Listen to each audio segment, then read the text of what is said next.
Welcome everyone to Living with the Times.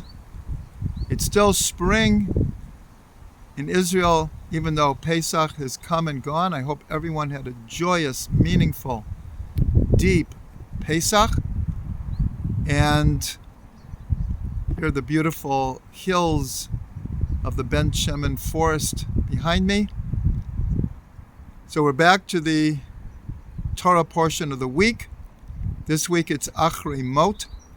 And in Achrei Mot, God says through the Torah that we should keep the Mitzvot and the decrees of God and v'chai behem, and we should live in them.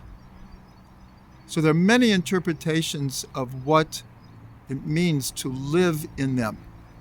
So every night in the evening prayer we say about the Torah, we say, Ki hem chayenu v'orach yameinu, for they are our life and our length of days. And so there is this idea of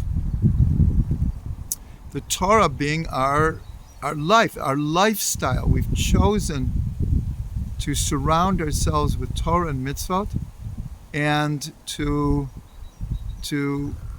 let the Torah bring us life.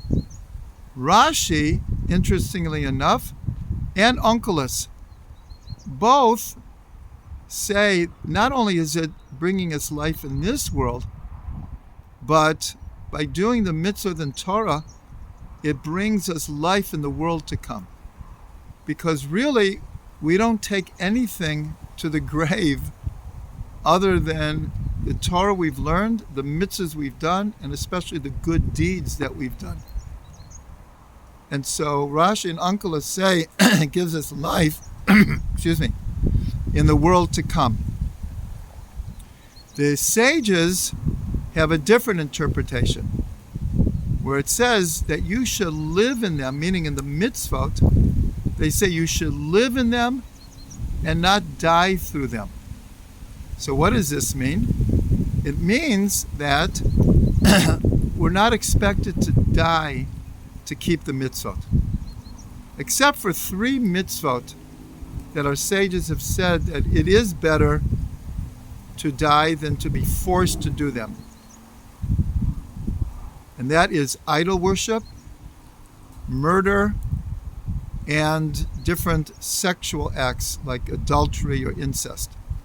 In other words, if we're forced, either bow down to this idol or die, either kill this person or I'll kill you, or do one of these sexual acts, it's better to die.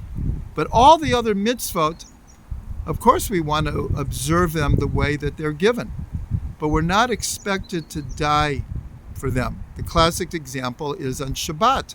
If there is a question of life or death, of course we don't have to keep the laws of Shabbat. They're suspended in order to save a life. That's just an example. And then the Baal Shem Tov comes and says, v'chai behem, and live in them. So just like the Torah and Mitzvah give us life, the Baal Shem Tov says in a certain way that works. If we enliven the mitzvahs that we do, then they will enliven us. So how do we enliven the mitzvot that we do? Through joy and kavanah. In other words, deep intent. That makes the mitzvot alive, not just rote or routine.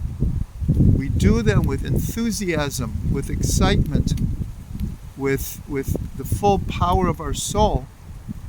And that enlivens the mitzvah, which then, in turn, enliven us. So I just want to bless everyone to take these words into our heart and to live with them, to make the Torah our very life, the breath that we breathe. And we should see the fulfillment of Ki hem chayenu be'orach yameinu, that they are our life and our length of days.